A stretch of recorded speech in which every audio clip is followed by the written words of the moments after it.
कार्यक्रमात मी लय बेजार आहे मग त्या गोष्टीमुळं. मला सुचत नाही नेमकं काय. मी टेन्शन मध्ये येतो का मग. नाही काय टेन्शन घ्यायचं नाही. शुक्रवार पुस्तक सांगा. पण शुक्रवारी तुमचं कन्फर्म बोलणं झालं का धनंजय मुंडेचं तुमचं? कन्फर्म बोलणं झालं. कन्फर्म ते म्हणले अमोलराव मला आवाजावर बोलत होते. अमोलराव म्हणते तुम्ही या स्वतः. मला मी नाही येणार. नाही तर म्हणजे मग पाठवतो म्हणजे कांचनला पेमेंट घेतो.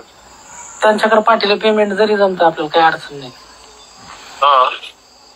पेमेंट घेऊन पाठवतो म्हणजे मला पण तुम्ही सांगितलं म्हणजे 63-64 तेवढ्या पाहिजेत म्हणजे मला. सगळ्या देऊन टाकून आपण त्यांना 64 मी तुम्हाला आबूर साहेबांना त्यांच्या नाही त्यांना सगळ्या देऊन टाकू. आपणच उलट्या याच्यातून मुक्त होऊ. आपल्यालाच नको टेन्शन. आपण आपलं पैसे घेऊन मोकळं होऊ. आपण कोणाला मला एवढं मी मला म्हणले तुमचं कुठंच काय लिकेज होणार नाही. त्याला संपणार नाही म्हणले. मी त्याच्या बरोबर बोटावर खेळतो म्हणजे त्याला. तुम्ही तुमचं कसं करा म्हणा ते तुमचा मोठा प्रश्न आहे. पण आपण गरीब माणसं ना आपल्याला काय आपलं पैसे भेटले बा विषय संपला. नाही बरोबर ते आपल्याला त्यांना जास्त मागत नाही. आपल्याला आपले 1.5 कोटी द्या म्हणायचं. म्हणजे ह्यांना तर म्हणा 2 तुम्हाला मी 50 देत त्यातली काही अडचण नाही. चालतंय ना. हा त्यांना भेटल्या ना तुम्ही इथं राहिले त्यांना जा म्हणले तरी जमन ना. काय अडचण त्याला. काय अडचण नाही. हा मग मी तुम्हाला सोडतो इकडून. मी नाही मी त्यांच्या गाडीत आलो पेमेंट घेऊन तरी मी काय म्हणेन मला त्या माणसाला चौकशी दिली. हा माझ्यातल्या 2 कोटी मध्ये तुम्हाला 50 लाख देतो मी. मला 1.5 कोटी ठेवतो मग. पण आता रविवार म्हणले उद्या म्हणले होते पण तुम्ही शुक्रवार टाळू नका बाबा विनंती तुम्हाला. नाही टळत. आता काय टेन्शन घ्या. म्हणजे मुंडेल बी सांगा शुक्रवार टाळू नका म्हणा. नाही टळत. चालतंय. काय आणखीन काय म्हणले मग. काय झालं तुझं मला. हा पण त्यांना म्हणा खुश करा ना तुम्ही खुश झाले.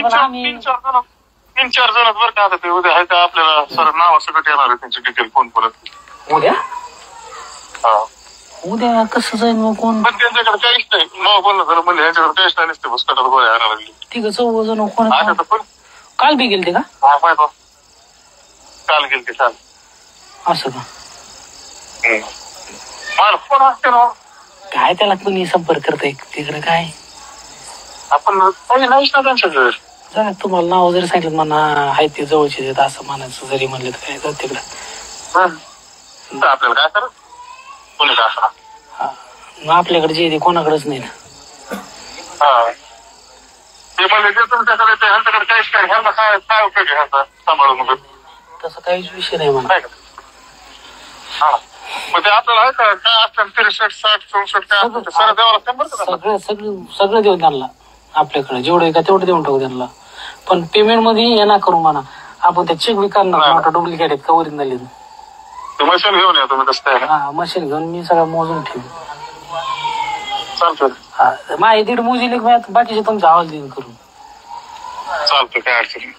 आता शुक्रवार फक्त टाळू नका भाऊ विनंती. नाही टळत नाही त्याला. हो आणि कोण संभाषण करते. हे 2 आरोपी ते म्हणते ना जवळचे आहेत संपर्कात नाहीत. हे 2 आरोपी हे करते ते की ते 1.5 कोटी 2 कोटी त्यातले 50 घ्या. मग एक जण म्हणतो मला बस झाले बाबा तेवढेच खूप झाले. आज आर्टिफिशियल इंटेलिजन्सनी काही तयार करता येतं. काही आता माझं म्हणतात फोनवर बोलणं झालं. एकमेव माझा फोन आहे जो 24 तास चालू असतो. मी का चालू ठेवतो का माझ्या आजूबाजूला आणि ज्यांचा सगळ्यात जास्त माझ्यावर विश्वास आहे ते गरीबातले गरीब माणसं आहेत. आणि त्यांना कुठलीही अडचण आली तर त्या अगोदर माझा फोन लावतात. त्यांची अडचण होऊ नये म्हणून मी माझा फोन चालू ठेवतो. सहकार्याला तर बोलतोच पण त्यांच्या अडचणी सोडवतो. आता त्याच्यात जर मला कोणी फोन केला आणि बोलले तर याचा अर्थ त्या अर्थाने बोललो. त्यांना संपवण्याच्या ह्याच्या संबंधित बोललो. कशासाठी. आणि ह्या सगळ्या गोष्टी मनोज जरांगेजी फार महागात पडणार आहे. कर्मा रिपीट्स. जेवढं तुम्ही खोटं कराल तेवढं खोटं तुमच्या विरोधात सुद्धा फिरेल हे लक्षात ठेवा. आणि मला संपवायचं म्हणजे का. मी त्या दिवशी पहिल्यांदा ओबीसी एल्गार पहिल्यांदा जीवनात ओबीसीचं आरक्षण तशाला तसं राहिलं पाहिजे म्हणून मी व्यासपीठावर गेलो. कारण बाकीच्यांनी तर मला लाता हकलू बाहेर काढलं होतं. एका ठराविक जातीमधून हकलू लाता मारून. म्हणून ओबीसीच्या व्यासपीठावर गेलो. ओबीसीच्या संरक्षणाला धक्का नाही लागला पाहिजे एवढं बोललो.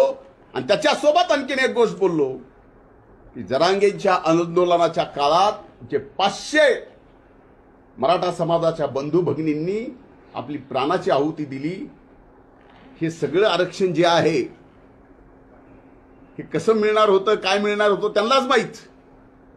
पण त्यांनी त्यांना फसवलं म्हणून 500 जीव गेले.